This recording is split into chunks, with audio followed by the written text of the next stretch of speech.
Guys আসসালামু আলাইকুম। আজকে এখান থেকে ভিডিও শুরু করতেছি। জানি আপনারা কে দেখেন না ভিডিও, যদি যারা দেখে তারা অবশ্যই তাদের মন্তব্যটা জানাই দেবে। তো এখান থেকেই শুরু করছি আজকে ভিডিও। আজকে বাসায় স্যারে আছে, আর স্যার আজকে কী কী রান্না করছে আমি ঘুমিয়েছিলাম দেখি, আর দেখলাম যে আর একটা তরকারি চুলে আছে, সেটা আপনাদের সাথে শেয়ার করব। টেবিলটা বড়ই অগুছানো, গরিবের ঘর যা হয়। তো আজকে কী রান্না করছে দেখুন, প্রথমেই করলা ভাজি করছে, একটু হালকা পড়ে গেছে। আর এখানে আছে গরুর মাংস, আলু দিয়ে ঝোল হালকা। আর এখানে মনে হয় বাবা 3 পদের মাছ ভাজা। এই মাছটার নাম কি আমি জানি না শিওর, তবে এটার নাম মনে হয় রূপচাঁদা। যাই হোক, মাছ। আর আমরা নিচে কি ভাত আছে। আচ্ছা, সম্পূর্ণ রান্নাবান্নাই সে করছে।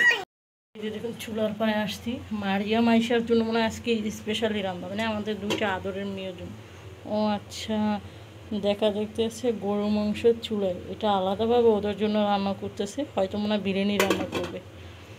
যাই হোক, আজকে রান্নাবান্না এই পর্যন্ত। সম্পূর্ণ রান্নাবান্নায় কিন্তু আমার হাজব্যান্ডই করছে। তো খাবারের সময় আবার দেখা হবে আপনাদের সাথে, কী কী রান্না করছি, কীভাবে খাইলেন, কেমন লাগবে সেটা আপনাদের অবশ্যই জানানো হবে। আর ওদেরও খাওয়ানোর সময় বলা হবে ওদের আজকে কী রান্না করে দিচ্ছে। আমি কিন্তু চুলায় দেখতেছি মাংস বসানো, জানি না এটা দিয়ে কী করবে, হয়তো বা বিরিয়ানি রান্না করতে পারে মাইশা মারিয়ার জন্য। নামাজ পড়ে গ্যান্ডারি আনছে, আমরা গ্যান্ডারি খাবো। অনেক দিন সে গ্যান্ডারি খাই না, প্রায় বছরের বেশি হয়ে গেছে, অনেক দিন পরে এই গ্যান্ডারি খাবো। মানে মারিয়া মাইশার জন্য আপেল আনা হয়েছে। আপেল খাবি? আপেল কাটতে দেবো, আপেল তোদের চিলের মতন থাবা দিয়ে নেওয়া হয়ে গেছে। হ্যাঁ, এখন মেয়েদের ফ্রুটস দেবো, আপেল আর হয়েছে আম। এনাও খাও, বসো।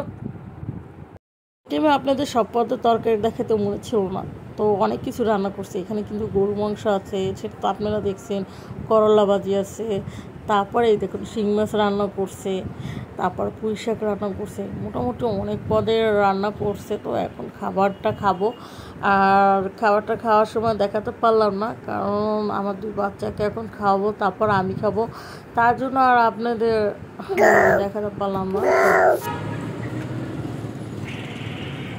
মাইশা